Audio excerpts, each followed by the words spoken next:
I hope you guys can see me. Whew.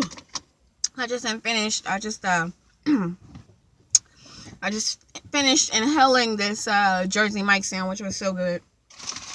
I got a little bit left to go, but I'm sorry, y'all. I'm eating a hot mess, but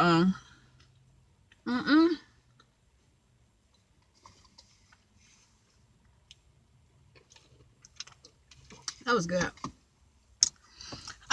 So I've been thinking, right? My channel is more so geared to single moms.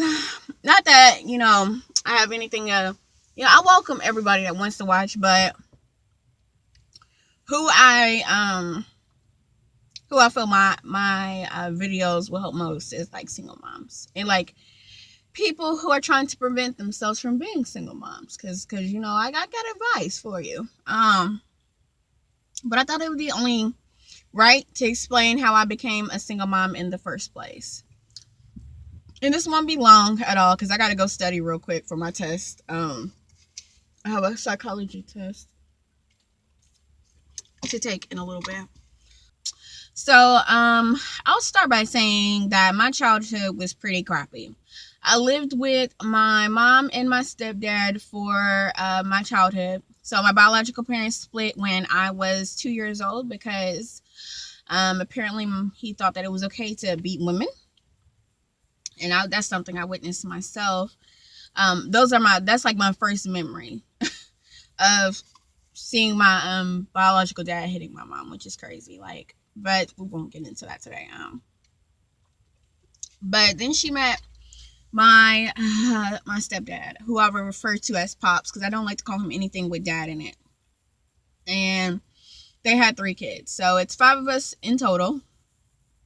And we had a very abusive childhood. I'll speak just for myself right now. And I had a very abusive childhood, sexually, emotionally, mentally, physically. It was exhausting to be a child in that home. And I say all that to say that, I don't want you to feel like I'm saying, I'm a single mom because, of my parents and when me. I say that just to emphasize on how important it is that we be careful who we allow around our children, and we be careful of the examples that we're setting for our children, because that's where children learn about relationships. The first, relationship that they see is usually the one that their parents have, or who their parents and another individual have. So we have to be mindful of those things when we're in toxic relationships with children. You get what I'm saying? You can be stupid and ignorant by yourself, but when you have kids involved, you have to become a little bit selfless, okay? A lot selfless, actually. You can't just be out here in a toxic relationship and hoping that your children are going to turn out okay. Because, it's probably not going to happen. But I take full responsibility for my actions. At the end of the day, I made these decisions. I knew that they were not smart. I knew that they were not wise. I seen red flags, and it was a hot mess. So I take responsibility, but I do want you to understand where the foundation was built. Okay. So the first relationship, I had a relationship with this guy when I was 17. I thought that he was a great guy. He was smart. He was what you would call physically unattractive. He just wasn't physically attractive. And I felt like, if I date him, then, maybe he'll be appreciative and treat me like I want to be treated, because he's happy that he has a girlfriend, and a pretty one. I think I'm cute now. I ain't gonna lie. I'm fat, but honey, wait till I get skinny, okay? I look good, okay? Let me throw on some long hair, and I'm gonna show you how good I look. But that's besides the point. I just assumed that, he would treat me right. And it went good for a little bit. Like, it was good until, he started getting like I don't want to say popularity, but there was a lot of guys. I had just moved to the school, and there was a lot of guys that were trying to talk to me, and I wouldn't talk to them. And then like when this is the guy that I talked to, everybody's kind of like, oh my gosh, you got her, da da da da. So he gained a little, popularity from that. And I don't want to say that was what changed them, because I feel like some things can change people, but sometimes we just are who we are. So I feel like it more so emphasized who he was, and he became physically abusive. And that came out kind of like after I became pregnant. So once he knew I was pregnant, that's when I kind of started seeing more of him, and it was a mess. So I ended up having to leave that relationship, long story short, because I didn't want my kid to grow up seeing me get my butt kicked. I was like 120 pounds, and he was over 300. He was like 350. And obviously, I'm not going to be able to defend myself against somebody like that. He was just abusive, physically abusive. Now, mentally and emotionally, he was, I guess you could say, a pretty good boyfriend, but physically, he was awful. And I just remember growing up with, my parents and seeing my mom get beat up, and not only from my biological dad, but from from Pops. And it was awful. Nobody wants to see their mom getting choked. Nobody wants to see, their mom getting a busted lip and the police coming, and they're taking him to jail only for her to call around the family and try to get somebody to bail him out. It's a hot ass mess, and I didn't realize it till after that, this was just not something I wanted to pass on to my kid. So I left Mississippi, because I had ran away to get down there, which is a whole nother story. I can tell you guys that story later, but for right now, just for the sake of time, I ran away from Tennessee from my parents, and just because I was tired of being touched on inappropriately and not having anyone to protect me. And my stepfather was a narcissist. So I don't know if you've ever if you've ever had the experience of being around a narcissist, you probably identify with the fact that it's kind of hard to explain to people how awful they really are, because narcissists are just so good at portraying like this good and wholesome, stable personality, when really it's the complete opposite. But again, I'll save that for another video. He was abusive, and so I left, and I went back to Tennessee to finish school. I met the second father when I was in college. I met him through a girl that we both mutually knew, and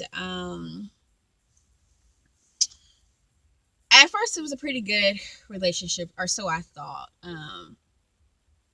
I can't express to you guys how so important it is for you to address childhood trauma and any type of issues that you may have. They might not even be from your childhood. It could just be from relationships that you had since you've been an adult. It's so important to address those, because when you don't, you are dating from a broken place. You know what I'm saying? And that's like one of the worst things you can do, because when we date from a broken place, we don't recognize red flags. You know what I'm saying? Or we don't want to accept them. We kind of like just purposely look over them. So I seen many red flags, and all I can say is that he was a narcissist. He was a narcissist, and that was my first time coming in contact with someone who was a narcissist. I try my best not to curse on this platform. I'm trying to stop cursing in real life too, but I try really hard not to curse on the platform.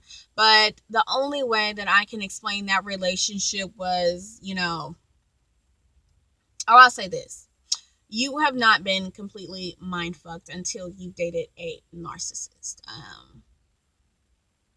That was a hot mess. I really truly felt like he was, I thought he was a great person because, he really cared, or he asked so many questions about my personal life. He was the first person to really seem concerned about how my childhood was and how he wanted so badly to make sure that, he protected me and he loved me, and that, he would never treat me like that. And if you, at the time I was still living at home, but he would always tell me, like, if he does something like that now, let me know and I'll come over there. And he really made me feel safe. Like, he gave off that security blanket of, like, don't worry, I got you. What I didn't know is that he was getting all of this information so that he could later use it. I ended up getting pregnant shortly after we started dating, like actually dating. And I know that's a hot mess, judge me. But after I got pregnant, that's when the red flags really started flying. And it became an extremely toxic relationship. He had drug problems, and he wasn't physically abusive, but he was extremely mentally and emotionally abusive. And he would play so many mind games. Like, he would do things to purposely make me angry. I'm the type of person where I don't like to argue. I grew up with my parents arguing like all the time, and I feel like you should be able to respectfully argue your side without having to be loud and abusive, like calling names and things like that. Like, I don't think stuff like that is necessary. I feel like you should just voice your opinion, and if you guys still disagree, take a moment, get away from each other. But he didn't like that. He wanted to belittle me. He wanted to keep arguing so that he could throw things in my face. One of my biggest memories of him, and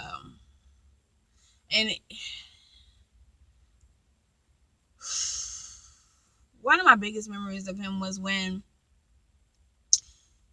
I was trying to address an issue with him cheating, and he pretty much told me